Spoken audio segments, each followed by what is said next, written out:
Cerita ini fakta atau fiksi? Silakan putuskan sendiri.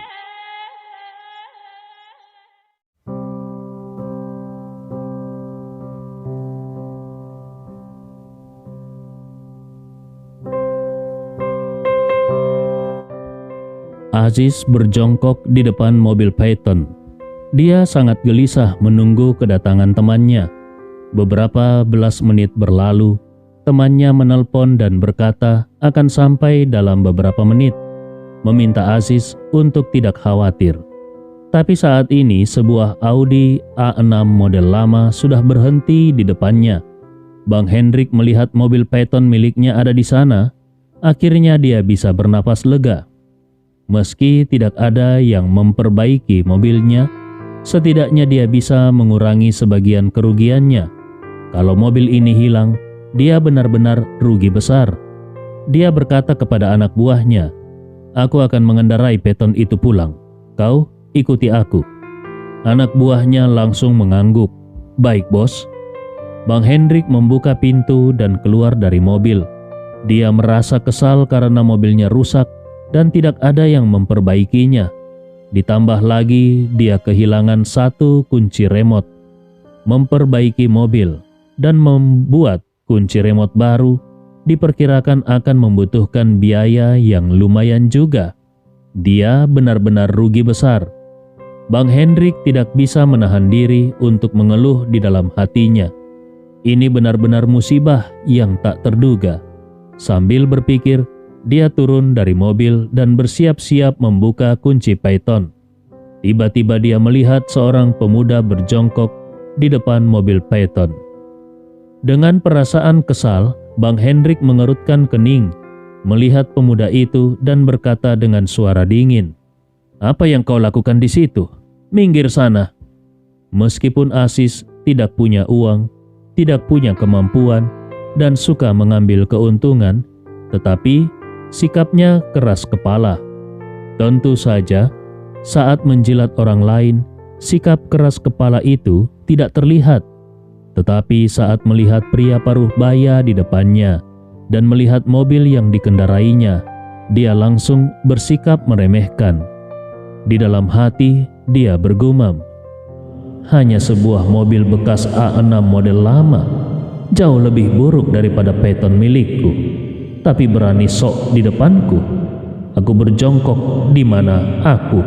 Apa urusannya dengan dia?" Dengan pikiran ini, Aziz yang berjongkok di lantai mendongak melihat Bang Hendrik dan berkata dengan nada meremehkan, "Aku mau berjongkok di mana saja, terserah aku. Apa urusanmu?" Bang Hendrik sedang merasa sangat kesal. Dia tidak menyangka seorang pemuda yang berjongkok di depan mobilnya berani juga bersikap sok. Tanpa berkata apa-apa, dia langsung mengangkat kakinya dan menendang Aziz hingga terjatuh ke tanah.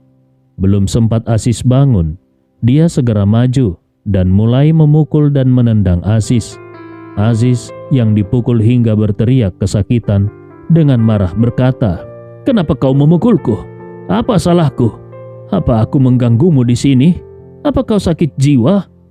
Bang Hendrik langsung meninju hidung Aziz dengan keras hingga membuat wajah Aziz penuh dengan darah dan dia memarahi dengan suara dingin, "Untuk apa kau berjongkok di depan mobilku?" Setelah itu dia memukul Aziz beberapa kali lagi. Pukulan itu membuat Aziz hampir pingsan. Saat itu anak buah Bang Hendrik melihat perkelahian itu dan segera turun dari mobil. Tanpa berkata apa-apa, dia langsung membantu bosnya memukul Aziz. Aziz yang sudah babak belur merasa putus asa karena tiba-tiba ada orang lain yang ikut memukulnya. Saat itu, dia sudah kehilangan sikap keras kepalanya.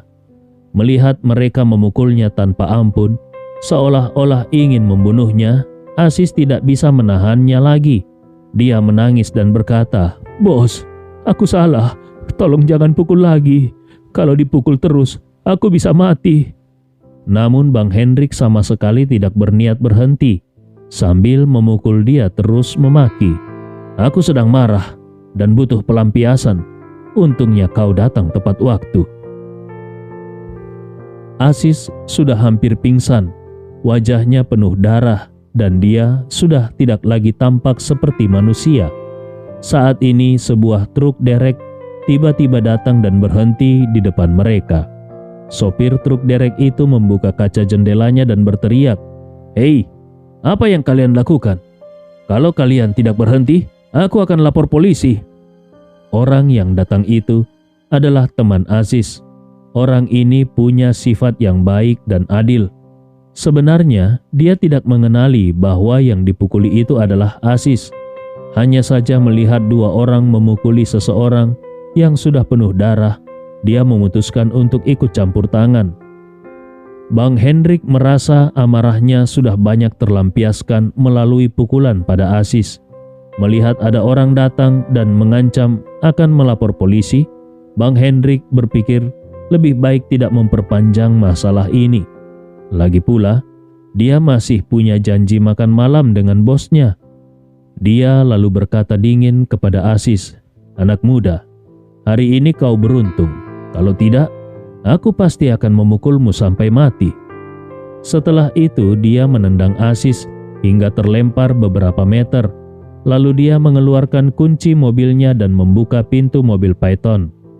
Aziz yang hampir pingsan langsung panik ketika melihat Bang Hendrik membuka pintu mobil Python dan masuk ke dalamnya. Aziz berteriak marah sambil berguling dan merangkak menuju Bang Hendrik. "Kenapa kau membuka mobilku?" Bang Hendrik belum sadar, tapi kakinya sudah dipegang erat oleh Aziz. Wajah Aziz yang penuh darah membuat celana Bang Hendrik menjadi kotor dan menjijikkan. Bang Hendrik sangat marah. Dia menendang Aziz lagi hingga terlempar, sambil memaki dengan suara keras, "Kau cari mati ya? Ini adalah mobilku. Sejak kapan jadi mobilmu?" Ketika Aziz mendengar ini, dia mengira kalau Bang Hendrik juga salah satu dari para penagih hutang. Dia berpikir kalau Bang Hendrik juga datang untuk merebut mobil. Maka, tanpa pikir panjang, dia kembali berlari ke arah Bang Hendrik dan memeluk kakinya dengan erat sambil berteriak, "Mobil Python ini milikku! Mobil Python ini milikku! Kau tidak boleh membawanya pergi!" Bang Hendrik marah besar. Dia mencengkram kerah Aziz dan terus memukul wajahnya. "Apa kau sudah gila? Kau tidak lihat kalau aku punya kunci mobilnya? Sejak kapan mobilku ini jadi milikmu?" Aziz menangis keras. "Tidak, ini adalah mobil Surya. Tapi Surya berhutang 20 juta padaku. Aku harus mengambil mobil ini sebagai kompensasi hutangnya. Kau tidak bisa membawanya pergi. Kalau kau membawanya pergi, aku bisa mati." Bang Hendrik memukulnya lagi. "Aku tidak peduli. Kau benar-benar gila. Kuberitahu padamu, mobil ini milikku. Surya menabrak mobilku dengan Mercedesnya dan aku memberikan Python ini untuk diperbaiki olehnya. Sekarang dia mati. Tentu saja aku mengambil mobilku kembali. Kalau kau terus mengganggu, berhati-hatilah. Aku bisa memukulimu lagi." Aziz menangis dan meratap. "Bagaimana mungkin? Ini tidak mungkin. Mobil ini milik Surya. Dia punya 2 mobil, satu Mercedes dan satu Python. Mercedesnya rusak, jadi dia pakai Python ini. Sekarang dia mati dan masih berhutang banyak padaku. Jadi aku harus mengambil mobil ini sebagai kompensasi. Kalau kau tidak memberiku mobil ini, lebih baik kau membunuhku. Aku tidak mau hidup lagi." Bang Hendrik merasa putus asa. Dia tidak menyangka Aziz ini sekeras batu. Meskipun sudah dipukuli sampai babak belur, tetap saja Aziz tidak mau melepaskan kaki Bang Hendrik. Tapi di siang bolong seperti ini, Bang Hendrik tidak bisa benar-benar membunuh orang. Meskipun dia punya kekuasaan, masalah sebesar ini tidak bisa ditutupi. Dia berpikir yang penting sekarang adalah melepaskan diri dari orang gila ini. Jadi dia menyeret Aziz ke belakang mobil Python, lalu menunjuk ke bagian belakang mobil yang rusak dan berkata dengan dingin, "Lihat baik-baik. Bukankah ada kerusakan di bagian belakang mobil ini? Kenapa rusak? Karena kemarin Surya menabrak mobil ini dengan Mercedes-Benz-nya. Sekarang kau percaya?" Wajah Aziz penuh darah, tetapi dia tetap menggelengkan kepalanya. "Aku tidak percaya. Mobil ini milik Surya. Aku butuh mobil ini sebagai kompensasi hutangnya. Kau tidak boleh membawa mobil ini pergi." Bang Hendrik merasa sangat frustrasi. Dia sudah memukuli Aziz begitu parah, tetapi Aziz tetap tidak mau melepaskannya. Situasi seperti ini juga tidak bisa dibiarkan berlarut-larut. Akhirnya dia berteriak kepada anak buahnya, "Ambil surat kepemilikan mobil Phaeton ini dari laci mobil Audi A6. Cepat!" Anak buahnya segera mengambil dokumen dari mobil dan memberikannya. Bang Hendrik membuka dokumen itu, menunjukkannya kepada Aziz sambil menunjuk nomor plat mobil di surat kepemilikan. "Lihat baik-baik. Ini nomor plat mobilnya. Apakah sama dengan Phaeton ini?" Surat kepemilikan mobil adalah identitas mobil yang mencatat semua informasi mobil termasuk nomor plat, nomor rangka, nomor mesin, tanggal pendaftaran, tempat registrasi, dan nama pemilik. Aziz memperhatikan dengan seksama dan tiba-tiba merasa seluruh tubuhnya seperti jatuh ke dalam jurang es. Dia merasa putus asa. Nomor plat di surat kepemilikan itu benar-benar sama dengan nomor plat mobil Phaeton ini, dan nama pemilik di surat kepemilikan itu adalah Bang Hendrik, bukan Surya. Akhirnya Aziz menyadari betapa besar penipuan yang telah menimpanya. Ternyata Surya sama sekali tidak kaya atau sukses seperti yang dikatakannya. Bahkan lebih buruk lagi, Surya terlibat dalam masalah besar. Surya merusakkan mobil Phaeton milik Bang Hendrik dan sangat membutuhkan mobil baru untuk menggantinya. Inilah sebabnya dia menipu Aziz dengan mengobrol janji palsu dan mengambil uangnya sekitar 20 juta. Sekarang yang paling parah adalah si penipu ini sudah mati. Artinya, Aziz tidak akan pernah mendapatkan kembali uangnya. Rasa sakit yang Aziz rasakan di dalam hatinya jauh lebih menyakitkan daripada luka-luka di tubuhnya. Melihat Aziz tidak lagi seperti orang gila, Bang Hendrik yang telah memukulinya akhirnya merasa sedikit lega dan berkata, "Kau sudah lihat dengan jelas bukan? Sekarang aku akan membawa mobilku sendiri." Mendengar kata-kata itu, hati Aziz merasa panik. Dia bahkan tidak berani membayangkan apa yang akan terjadi pada dirinya minggu depan. Karena minggu depan, beberapa platform pinjaman online akan mulai menagih pembayaran. Kalau dia tidak bisa membayar, dia tidak tahu apa yang akan mereka lakukan padanya. Melihat Aziz melamun seperti kehilangan jiwanya, Bang Hendrik tidak ingin berbicara lebih banyak. Dia langsung naik mobil dan pergi. Aziz duduk sendirian di tanah, mencium asap knalpot mobil Phaeton yang baru saja pergi dan menangis sejadi-jadinya. Air matanya mengalir deras, bercampur dengan darah dan debu di wajahnya, meninggalkan bekas yang jelas di wajahnya. Teman Aziz yang mengendarai mobil derek baru berani turun dari mobil setelah melihat situasi sudah tenang. Dia berjalan ke arah Aziz, lalu berjongkok dan menepuk bahu Aziz sambil bertanya, "Aziz, apakah aku perlu menelpon polisi?" Sambil menangis Aziz berkata, "Aku sudah tamat. Orang yang menyebabkan semua ini sudah mati. Apa gunanya melapor kepada polisi?" Temannya tidak tahu apa yang telah dialami Aziz. Dia hanya bisa menghela nafas dan berkata, "Jadi, mobilnya mau diderek atau tidak?"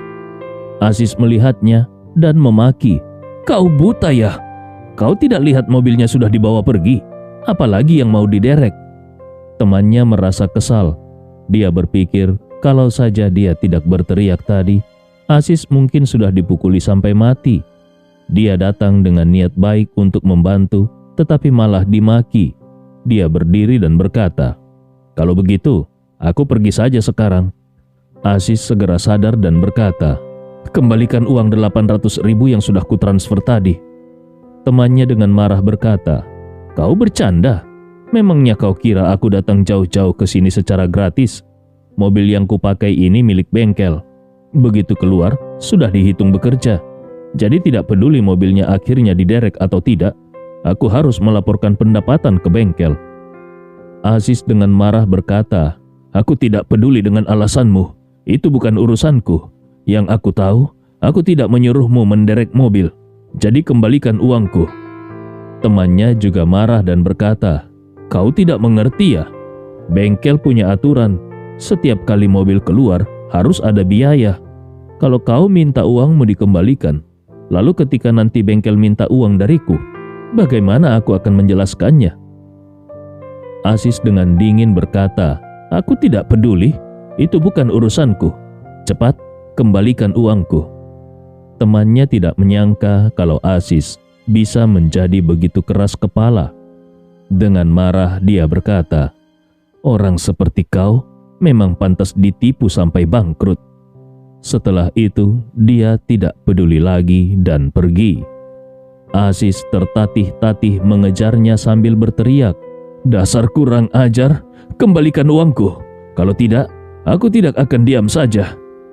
Temannya memaki, dasar orang gila. Lalu kemudian dia langsung masuk ke truk dereknya dan pergi. Aziz tidak bisa mengejar mobil itu.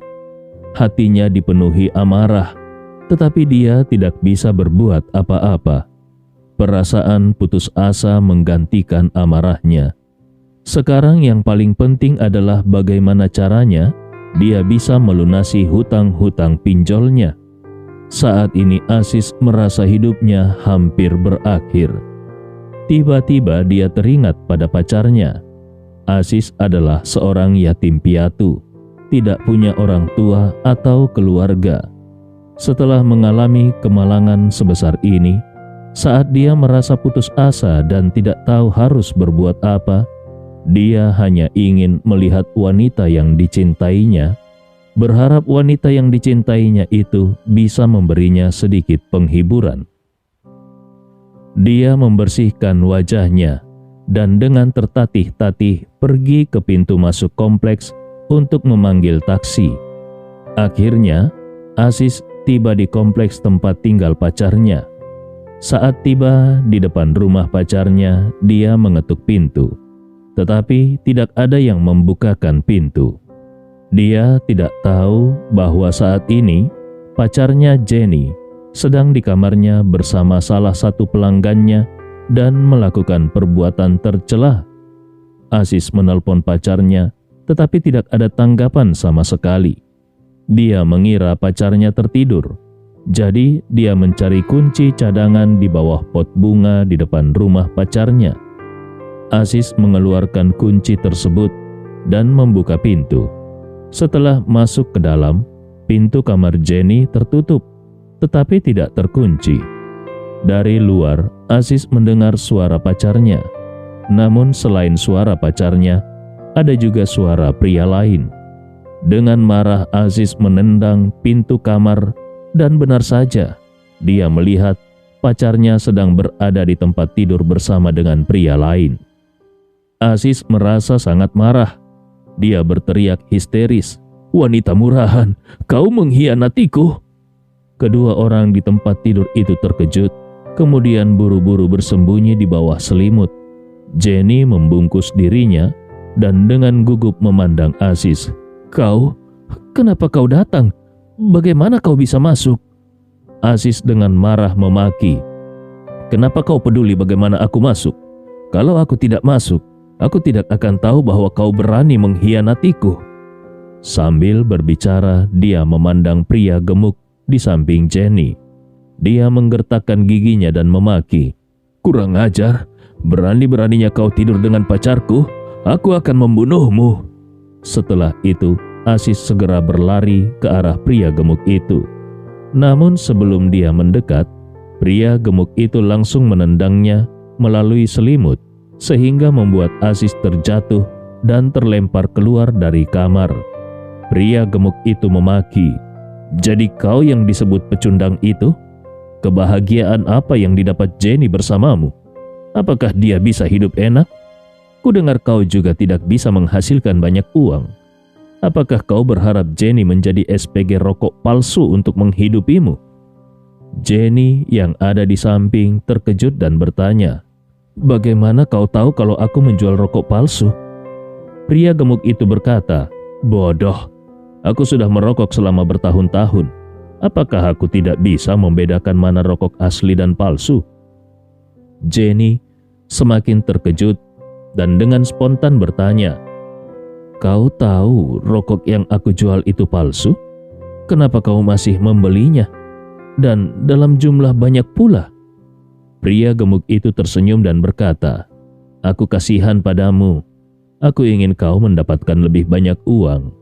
Bagiku, membeli beberapa rokok palsu itu tidak masalah, asalkan kau bahagia. Aku juga bahagia." Karena merasa terharu, Jenny langsung memeluk pria gemuk itu dengan malu-malu dan berkata, "Kau sangat baik padaku." Pada saat ini Aziz sedang berjuang untuk berdiri. Hatinya penuh dengan kebencian terhadap dua orang yang berbuat tidak senonoh ini. Tidak disangka mereka masih berani berpelukan di saat seperti ini. Betapa tidak tahu malunya kedua orang ini. Hari ini Aziz mengalami kesialan yang tak terhingga. Dia ditipu oleh Surya, hutangnya menumpuk di pinjaman online, dan yang terakhir adalah dia dihianati oleh pacarnya sendiri di depan matanya. Memikirkan hal ini, dia benar-benar kehilangan akal sehatnya. Saat ini, dia sudah tidak lagi memikirkan bagaimana menyelesaikan hutangnya di pinjol. Satu-satunya hal yang ada di pikirannya saat ini adalah membuat kedua orang ini membayar atas perbuatan mereka. Jadi, dia merangkak ke dapur dan mengambil pisau tajam. Dia siap untuk mengakhiri hidup kedua orang tersebut. Sementara itu, pria gemuk selingkuhan Jenny sudah mengenakan celana dan keluar dari kamar tidur. Dia berniat segera mengusir Aziz dari rumah ini. Begitu sampai di pintu, dia menyadari kalau Aziz sudah tidak ada di sana. Dia berpikir kalau Aziz mungkin sudah pergi karena marah.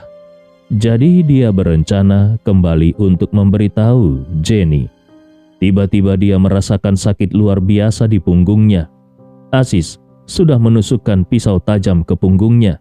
Setelah itu, Aziz mencabut pisau dan mendorong pria gemuk itu ke lantai, lalu bergegas masuk ke kamar tidur. Di dalam kamar tidur, Jenny masih belum berpakaian. Dia masih menunggu pria gemuk itu kembali. Namun dia tidak menyangka kalau yang masuk kali ini adalah Aziz yang di tangannya memegang pisau. Jenny ketakutan. Dia buru-buru melompat ke sudut kamar dengan selimut melilit badannya dan berkata dengan panik, "Aziz, apa yang kau lakukan?" Aziz menggertakkan giginya. "Aku? Kau mengkhianatiku. Tentu saja aku akan mengambil nyawamu." Jenny dengan dingin berkata, "Kuperingatkan kau untuk tidak berbuat bodoh. Kalau terjadi apa-apa padaku, polisi tidak akan melepaskanmu." Aziz tertawa getir. "Hidupku sudah hancur. Tadinya aku berharap kau bisa memberiku sedikit cahaya terakhir. Tapi ternyata yang benar-benar mendorongku ke dalam jurang adalah kau." Setelah itu Aziz berkata dengan marah, "Kalau kau benar-benar menghancurkanku, maka sebelum aku hancur, aku akan menghancurkanmu sepenuhnya." Jenny ketakutan. Dia tahu ekspresi Aziz ini bukanlah lelucon. Dia segera berteriak memanggil selingkuhannya, "Sayang, selamatkan aku dari orang gila ini." Aziz tersenyum jahat. "Selingkuhanmu itu sudah kubunuh. Sekarang giliranmu." Jenny baru menyadari bahwa pisau di tangan Aziz penuh dengan darah. Dia menangis ketakutan dan memohon kepada Aziz, "Aziz, kumohon maafkan aku. Aku benar-benar tidak berniat mengkhianatimu. Kau sangat mencintaiku. Apakah kau tega menyakitiku?" Aziz tertawa dingin. Maaf, sekarang aku sudah tidak mencintaimu lagi.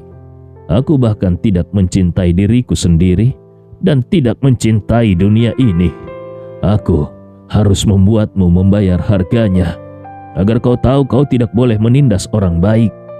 Setelah itu Aziz bergegas ke arahnya. Jenny berteriak putus asa, tetapi teriakannya segera terhenti. Pisau di tangan Aziz telah menusuk jantungnya. Melihat Jenny tewas dengan mata terbuka, Aziz terdiam selama sekitar 5 menit. Setelah 5 menit, Aziz mengeluarkan ponselnya dan menelpon polisi. "Halo Pak Polisi, aku ingin menyerahkan diri." Pihak di seberang sana dengan cepat bertanya, "Apa yang terjadi? Kenapa kau ingin menyerahkan diri?" Aziz dengan wajah tanpa ekspresi menjawab, "Aku baru saja membunuh seseorang." Mendengar ini, petugas langsung bertanya, "Di mana kau sekarang? Apakah korbannya benar-benar sudah meninggal?" Aziz kembali melihat ke arah Jenny lalu perlahan berkata, "Sudah meninggal." Kemudian dia menyebutkan alamat rumah Jenny. 10 menit kemudian, 2 mobil polisi dan 1 ambulans tiba di depan rumah Jenny hampir pada saat yang bersamaan. Polisi bersama dokter bergegas masuk. Pertama-tama mereka mengamankan Aziz dan memborgolnya, lalu meminta dokter memeriksa kondisi 2 korban. Dokter dengan cepat menyimpulkan bahwa kedua korban sudah meninggal dunia. Polisi segera membawa Aziz ke dalam mobil polisi dan resmi menangkapnya. Duduk di dalam mobil polisi, Aziz tampak sangat tenang. Dia tahu bahwa hidupnya sudah hancur dan selanjutnya entah hidup atau mati tidak lagi penting baginya. Meski wajahnya tenang, hatinya masih terasa sakit. Dia telah berjuang seumur hidup, mencintai banyak orang dengan rendah diri, tetapi tidak ada satupun yang benar-benar mencintainya. Dia pernah berpikir bahwa Jenny adalah satu-satunya orang di dunia ini yang mencintainya. Itulah kenapa dia rela mengumpulkan uang untuk memberikan mahar yang cukup bagi calon ibu mertuanya untuk menikahi Jenny. Demi tujuan itu dia rela menghabiskan semua harta bendanya, bahkan mengambil pinjaman online dan semuanya diberikan kepada Surya untuk diinvestasikan. Namun, sampai saat dia membuka pintu kamar tidur Jenny tadi, dia baru menyadari bahwa tidak ada seorang pun di dalam hidupnya yang pernah mencintainya. Sekarang, hati Aziz benar-benar mati rasa. Pada saat ini, Andi baru saja tiba di rumah. Najwa melihatnya kembali dan segera bertanya, "Pagi-pagi sekali, kau sudah keluar rumah? Apakah kau pergi mencari anak-anak panti asuhan?" Andi rewel dengan penasaran bertanya, "Bagaimana kau bisa tahu?" Najwa menjawab, "Seluruh internet sudah membicarakannya. Aku melihat berita itu dan tahu bahwa kau pasti keluar untuk urusan itu." Andi rewel mengangguk dan berkata, "Aku juga mengajak beberapa teman untuk mencari, tetapi ternyata ada seseorang yang misterius mengembalikan semua anak-anak itu. Benar-benar kejutan." Dia sengaja mengatakan demikian agar istrinya tidak terlalu banyak berpikir. Dia khawatir kalau istrinya mengetahui bahwa dia yang merencanakan semuanya di balik layar, mungkin istrinya tidak akan merasa senang. Meskipun dia tidak membunuh siapapun secara langsung hari ini, tetapi dia mengarahkan bawahannya untuk membunuh banyak orang jahat. Memikirkan hal ini, Andi rewel melihat ke arah Najwa. Dia dengan sengaja mencoba menebak perasaannya dan sikapnya, lalu berkata, "Aku juga melihat video itu hari ini. Benar-benar mengerikan. Betapa banyak orang yang tewas." Najwa mengangguk dan berkata, "Memang mengerikan, tetapi melihat para penjahat dari geng pengemis itu mendapatkan hukuman, aku merasa cukup lega. aku melihat banyak postingan di internet yang mengungkap kejahatan geng pengemis itu. Mereka benar-benar jahat. Mereka merusak begitu banyak anak-anak. Mereka pantas mati." Andi Rewa mengangguk setuju. Alasan dia memerintahkan Ibnu Qomar dan bawahannya untuk menghabisi geng pengemis dan para pedagang manusia adalah karena mereka pantas mati. Saat ini, Andi Rewa tiba-tiba melihat sebuah berita pemberitahuan. Kota ini baru saja mengungkap kasus pembunuhan berencana. Tersangka telah ditangkap di tempat. Pada saat yang sama, grup chat panti asuhan mengirimkan pesan kepada semua anggotanya. Aziz mengalami masalah. Dia ditangkap polisi karena membunuh. Beritanya sudah disiarkan. Andi Rewa baru menyadari bahwa berita yang tadi dilihatnya ternyata tentang Aziz. Grup chat panti asuhan benar-benar meledak dengan berita ini. Semua orang tidak bisa membayangkan bahwa mereka yang kemarin masih makan bersama, tetapi hari ini sudah kehilangan 2 teman dari panti asuhan. Yang pertama meninggal adalah Surya. Semua tahu perbuatannya, jadi kematiannya dianggap pantas oleh banyak orang. Namun tidak ada yang menyangka bahwa Aziz yang selalu suka memanfaatkan orang lain ternyata bisa menjadi seorang pembunuh. Yang lebih mengejutkan lagi, korban yang dibunuhnya adalah pacarnya sendiri dan selingkuhan pacarnya. Tina mengirim emotikon menangis di grup dengan tulisan, "Bagaimana Aziz bisa begitu putus asa? Meskipun pacarnya mengkhianatinya, dia tidak seharusnya melakukan tindakan ekstrim seperti itu." Ada juga yang berkata, "Meskipun aku tidak menyukai Aziz, tetapi sekarang aku merasa dia sangat malang. Dia sangat mencintai pacarnya, tetapi pacarnya malah memperlakukannya seperti ini." Yang lain bertanya, apakah Aziz akan dieksekusi mati karena membunuh 2 orang? Berita mengatakan dia menyerahkan diri. Mungkinkah dia akan mendapatkan keringanan hukuman? Dia tidak membunuh demi uang atau tujuan jahat lainnya, melainkan karena pacarnya berselingkuh di depannya. Mungkin pengadilan akan sedikit bersimpati padanya. Yang lain ikut menimpali. Sepertinya kemungkinan besar dia akan dihukum mati. Mungkin juga hukuman seumur hidup. Tetapi meskipun seumur hidup, hidupnya sudah hancur. Tina menghela nafas. Pak Ismail juga sudah tahu berita ini. Dia tampak sangat terpukul dan mengurung diri di kamarnya. Dia tidak mau keluar. Andi Rewa merasa iba terhadap Pak Ismail. Meskipun anak-anak itu tumbuh menjadi orang yang berbeda-beda, tetapi mereka semua dibesarkan oleh Pak Ismail dengan penuh kasih sayang. Semua anak itu seperti anak-anaknya, dan hari ini dia kehilangan 2 anak sekaligus. Saat ini, keluarga yang paling menderita di seluruh dunia adalah keluarga hartawan. Keluarga hartawan dicaci maki habis-habisan di internet dan dihujat oleh netizen. Yang lebih parah lagi, fakta bahwa mereka membayar orang untuk membela diri sudah terungkap sepenuhnya, sehingga memperburuk situasi. Masyarakat semakin membenci keluarga hartawan. Kepala keluarga hartawan hampir pingsan karena marah, dan setelah serangkaian tindakan medis, dia berhasil selamat, tetapi dalam kondisi koma. Istri Doni, yaitu Susi, setelah mengetahui bahwa adik laki-laki dan adik iparnya sudah meninggal dan keluarganya tidak memiliki keturunan lagi, mengalami kehancuran emosional yang hebat dan merusak semua yang bisa dirusak di kamarnya. Doni sama sekali tidak peduli dengan Susi yang emosinya hancur.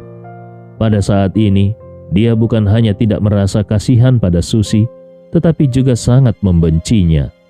Kalau bukan karena dia, dan kalau bukan karena adiknya yang terkutuk itu, bagaimana mungkin keluarga hartawan bisa mengalami krisis reputasi sebesar ini?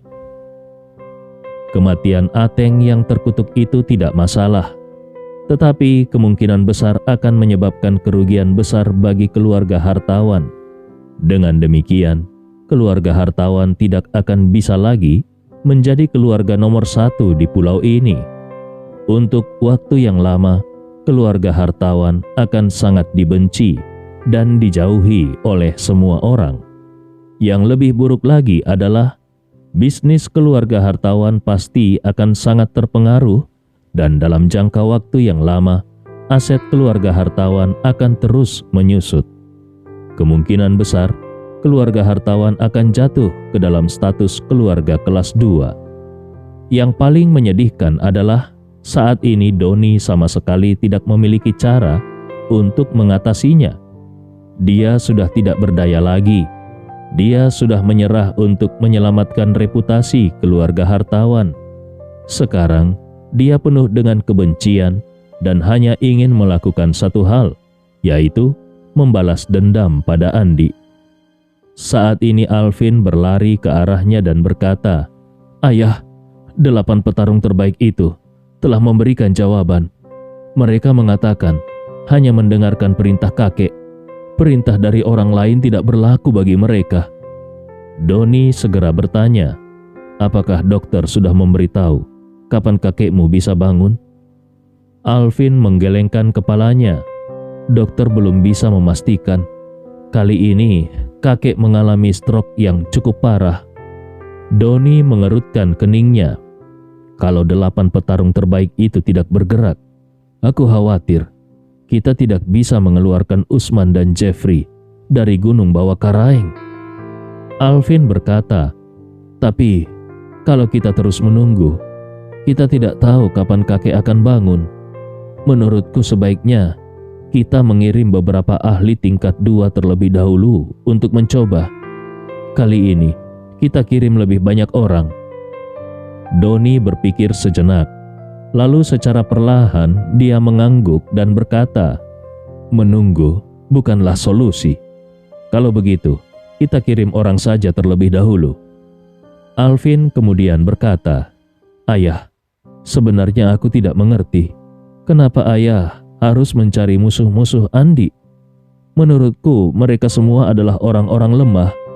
Bagaimana mungkin kita bisa mengandalkan mereka untuk mengalahkan Andi?" Doni berkata dengan tenang, "Terakhir kali kita juga meremehkan lawan, sehingga kita mengalami kerugian besar. Kali ini kita harus hati-hati. Kita akan mengamati lebih lama dan mencari umpan untuk mencoba." Sambil berbicara, Doni melanjutkan, "Dalam pertempuran, kita tidak boleh mengungkapkan kekuatan utama kita terlalu cepat. Kita harus menggunakan umpan terlebih dahulu untuk mencoba. Begitu lawan menembak, kita bisa mengetahui posisi titik tembak mereka, lalu kita menghancurkannya. Dengan begitu, kekuatan utama kita bisa menyerang dan lawan akan kalah tanpa ragu. Kalau kita langsung mengirim kekuatan utama dan mereka dihancurkan oleh tembakan lawan, apa yang akan terjadi? Bukankah kita akan kalah dalam satu serangan?" Alvin mengangguk mengerti. "Ayah, aku mengerti maksudmu." Doni mengangguk. "Karena kita mencari umpan, maka kita harus mencari orang yang punya dendam dengan lawan kita. Karena umpan seperti itu akan berjuang tanpa rasa takut, bahkan rela mati demi tujuan." Ayah dan anak yang ada di Gunung Bawah Karaeng, Novia yang dikirim ke tambang batu bara, Icang Tama, bahkan orang-orang yang pernah dipermalukan oleh Andi. Semuanya adalah pilihan umpan yang sempurna. Setelah berkata, dia bertanya pada Alvin, "Apakah orang yang dikirim untuk menyelamatkan Novia sudah berangkat?" Alvin segera menjawab, "Sudah berangkat."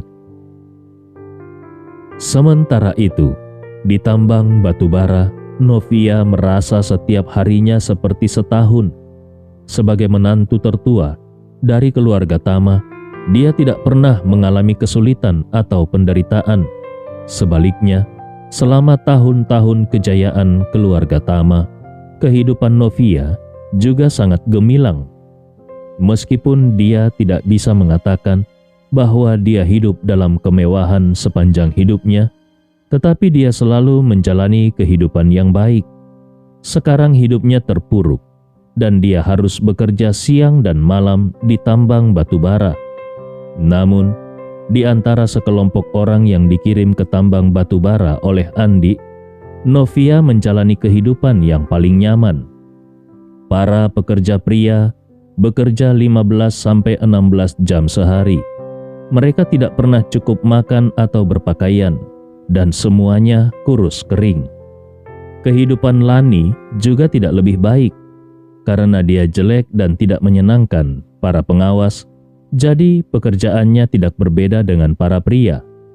Kehidupan Novia sedikit lebih baik karena dia adalah seorang wanita yang terbilang masih muda, yang terawat dengan baik dan masih menawan meskipun usianya sebenarnya sudah cukup tua.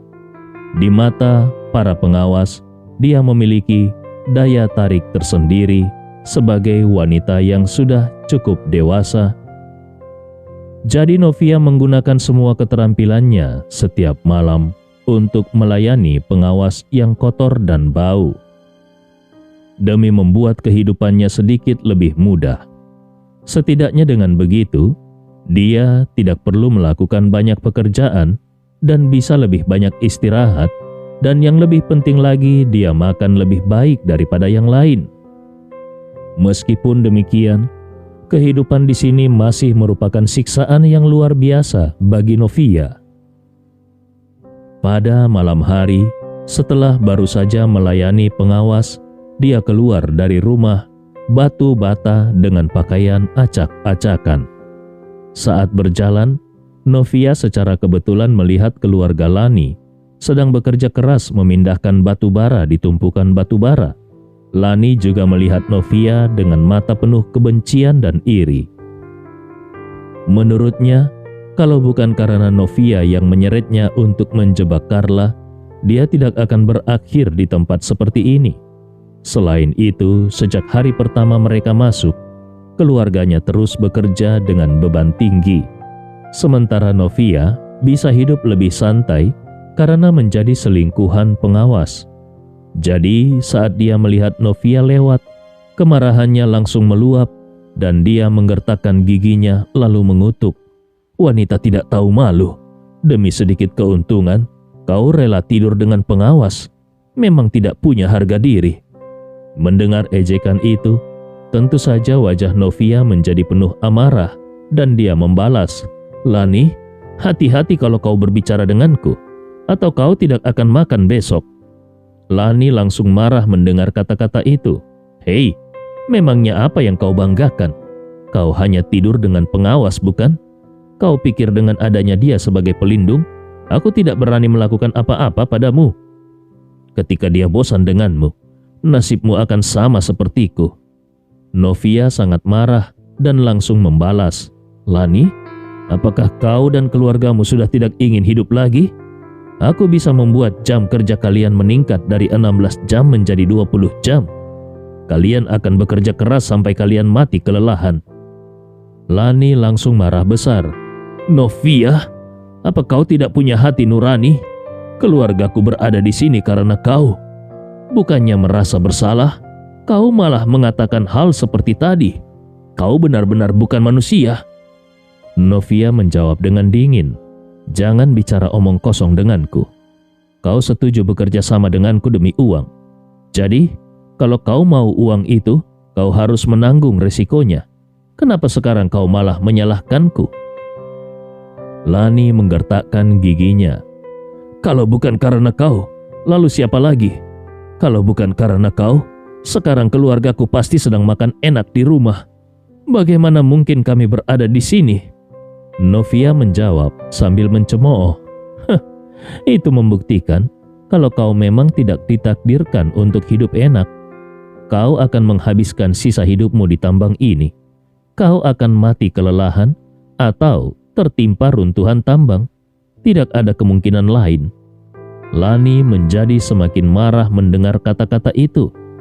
Dia bekerja keras bertahun-tahun dan sudah mengumpulkan uang untuk pensiun di Makassar. Tetapi Novia mengajaknya menjebak Carla. Akibatnya dia terjebak di tambang batu bara ini dan menjalani hidup yang lebih buruk daripada neraka. Jadi, bagaimana mungkin dia tidak membenci Novia? Karena itulah, ketika mendengar kata-kata Novia tadi, dia merasa sangat marah. Otaknya serasa mati rasa. Dia mengambil kait besi yang biasa digunakan untuk mengangkat batu bara dan mengayunkannya ke arah Novia. Novia sendiri tidak menyangka kalau Lani berani memukulnya. Dia terlambat bergerak untuk menghindar, sehingga kait besi itu mengenai betisnya. Novia merasakan kait itu menembus betisnya seperti kail ikan, menyebabkan rasa sakit luar biasa dan membuatnya jatuh ke tanah. Betisnya berdarah hebat, terlihat sangat menakutkan. Novia sangat ketakutan. Dia tahu tempat ini sangat kotor dan kait besi itu berkarat serta penuh debu batu bara.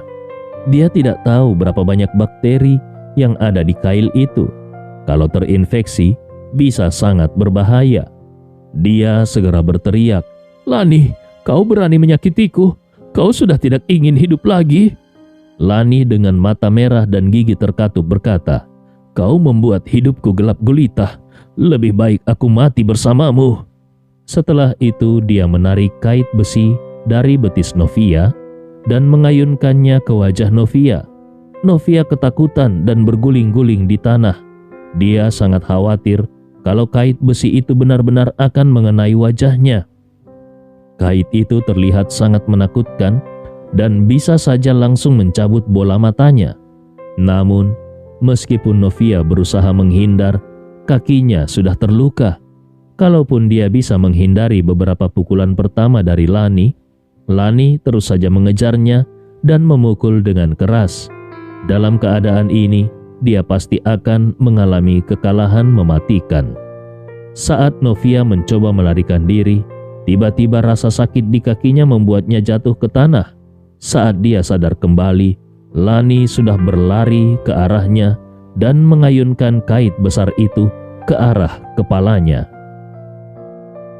Pada titik ini, Novia tidak bisa lagi menghindar. Dia menutup matanya dengan putus asa, mengira hari ini adalah hari kematiannya. Namun, pada saat itu, beberapa kendaraan Toyota Land Cruiser tiba-tiba datang. Lampu mobil yang menyilaukan langsung menyinari wajah Lani, dan beberapa orang melompat keluar dari mobil. Salah satu dari mereka mengarahkan senjata ke arah Lani dan berteriak, "Apa yang kau lakukan? Letakkan kait itu." Lani terkejut dengan situasi ini. Dia tahu orang-orang ini tampaknya memiliki kekuatan yang lebih besar daripada pengawas dan keamanan tambang batu bara. Dengan gemetar dia melemparkan kait besi itu ke tanah. Saat itu, seorang pria gemuk berusia yang cukup tua yang merupakan pemimpin kelompok melangkah mendekati Novia. Dia membuka foto dari ponselnya, melihat foto itu, lalu melihat Novia dan bertanya, "Kau yang bernama Novia?" Novia yang ketakutan mengangguk. "Iya, aku Novia. Siapa kalian?" Pria paruh baya itu mengangguk dan berkata dingin, "Perkenalkan, aku adalah orang dari keluarga hartawan. Namaku Tommy. Aku ada di sini untuk menjemputmu pulang." Novia merasa bingung dan berkata dengan hati-hati, "Halo, Tuan Tommy. Sepertinya aku tidak mengenal keluarga hartawan." Tommy dengan ekspresi datar menjawab, "Bosku tahu kau dipermainkan oleh Andi Rewa dan dibawa ke sini. Jadi dia secara khusus mengirimku untuk menyelamatkanmu. Ikutlah denganku. Bosku ingin berbicara denganmu dan kemudian membawamu bertemu dengan keluargamu."